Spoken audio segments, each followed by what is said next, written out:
also have to recognize that we have a society, the economic injustices in this society are immense. If people want to understand what happened in the Muslim world recently, you have to understand the collapse of the economic system in this country.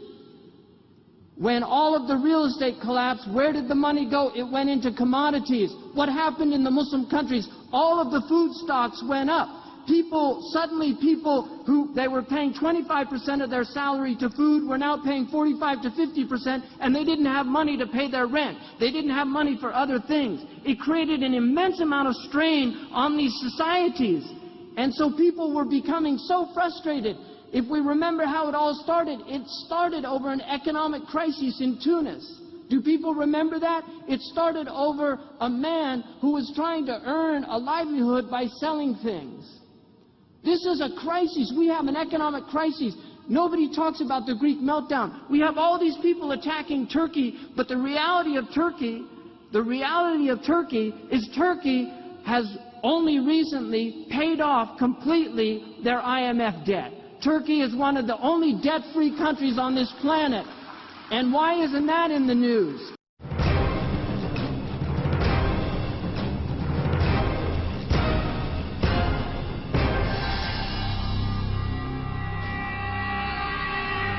Why is Erdogan being demonized as a tyrant when he has shown incredible fiscal responsibility for his country with immense growth?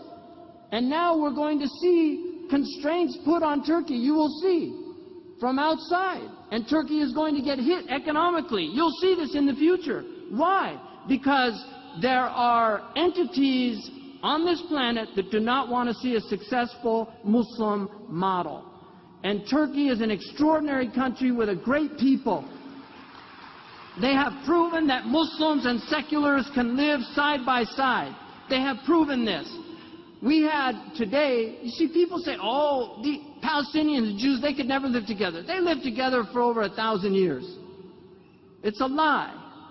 I was walking with my friends today, and I saw Rabbi Weiss, who came from New York. He had his little Palestinian scarf.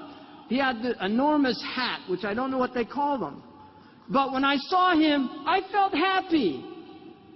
And I looked at them and I said, oh, look, here's this Jewish man from New York who is against the oppression, the Israeli aggression against the Palestinian people.